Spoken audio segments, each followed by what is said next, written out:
Friends नमस्कार, मैं हूं आपका फ्रेंड कमल नंदलाल और मैं आप सभी दर्शकों का हार्दिक अभिनंदन करता हूं आप ही के अपने चैनल कमल नंदलाल पर यूट्यूब, फेसबुक और IGTV नेटवर्क पर। फ्रेंड्स, हम आपके लिए लेकर आए हैं स्पेशल सीरीज़ के अंतर्गत शकुन अपशकुन, good omen bad omen, good signs bad sign, शुभ या अशुभ।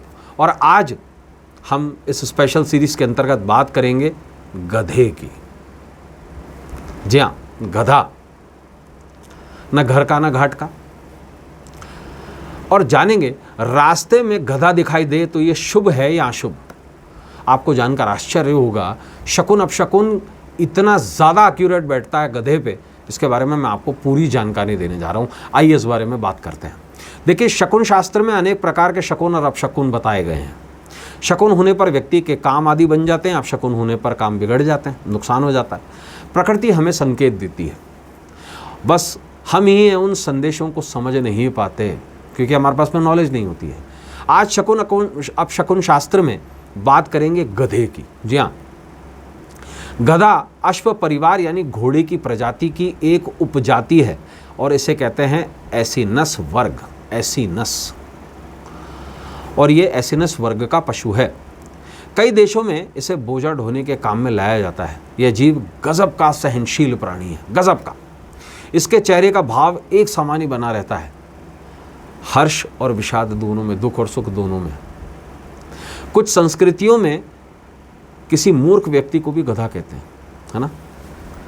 और गधे के बारे में बहुत कहावतें भी प्रचलित हैं, जैसे दूभी का गधा, न घर का न घाट का, गधे के सिर से सींग की तरह गायब हो जाना, गधे की दुल्लत्ती। और कहते हैं ना कि आपकी बात और गधे की लात का कोई भरोसा नहीं है।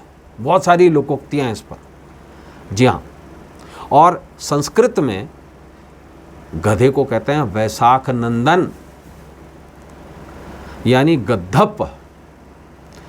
यह पशु अपनी मंद बुद्धि और हठीलेपन के कारण प्रख्यात है। गधे का प्राचीनतम उल्लेख ऋग्वेद, ऐतरेय ब्राह्मण और तैत्तरीय संहिता जैसी वैदिक साहित्य में भी मिलता है। गधा क्या शकुन और अपशकुन देता है, आइए इस बारे में जानते हैं, बिल्कुल स्टेप टू स्टेप। देखिए, वैदिक साहित्य में गधे को अशुभ माना गया है। गधे का रोना भद्रा का आना है, जिसमें शुभ काम वर्जित माने जाते हैं। ये भद्रा का संकेत होता है कि अब पृथ्वी पर भद्रा आ गई है। मान्यता के अनुसार देवी भद्रा शनि की बहन है, यमराज की बहन है और अशुभता की देवी मानी गई हैं।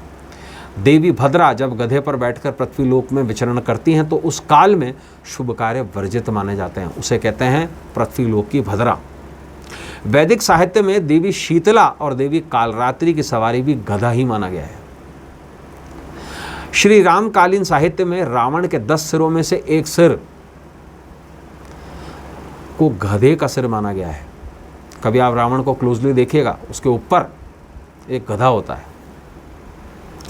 घर से निकलते समय बाईं तरफ गधा दिखाई देना शुभ संकेत है, जिसका अर्थ है कार्य सिद्धि होगी। यात्रा पर जाते समय बाईं तरफ गधे का हाँकना यानी कि उसका चिल्लाना शुभ संकेत है, जिसका अर्थ है मनोकामना पूरी होगी। बाईं तरफ गधे का शरीर खुजता हुआ गधा अगर दिखाई देना, यह भी शुभ संकेत है, जिसका अर्थ है लाभ की पूर्ति होगी। पीठ के पीछे गधे की आवाज़ सुनाई देना शुभ संकेत है, जिसका अर्थ है निश्चित कार्य सिद्धि होगी, यानी कि जो भी आप काम करने जा रहे हैं 100% सक्सेसफुल है। घर से निकलते समय गधे का सामना अगर हो जाए तो यह अशुभ संकेत है। अगर गधा सामने दिखाई दे जाए तो यह अशुभ संकेत है, जिसका अर्थ है काम बिगड़ने के योग हैं। सामने खड़ा हुआ गधा अगर पाँव को फेंकता हुआ दिखाई दे तो विवाद के संकेत। जब दुलत्ती मार रहा होता है तो उसको कहते हैं पाँव को फेंकना, तो विवाद के संकेत इसे समझना चाहिए। सामने की ओर 2 गधे आपस में लड़ते हुए दिखाई दे जाएं तो ये भी अशुभ संकेत है। इसका अर्थ है आने वाला समय बहुत दुखद रहेगा। सामने की ओर गधे का लेटा हुआ दिखाई देना अशुभ संकेत है, जिसका अर्थ है भविष्य में आर्थिक नुकसान होंगे। और घर से निकलते समय गधे का दाईं ओर दिखाई देना अशुभ संकेत है, जिसका अर्थ है आकस्मिक कष्ट के योग है। तो दोस्तों, हमने जाना कि एक गधा कितने बड़े शकुन और अपशकुन देता है, कितने बड़े शुभ अशुभ संकेत देता है। ऐसे ही एपिसोड्स को लेकर आपसे कल फिर मुलाकात होगी नए विषय पर। आज के लिए बस इतना ही, इजाज़त दीजिए। नमस्कार, नमः शिवाय।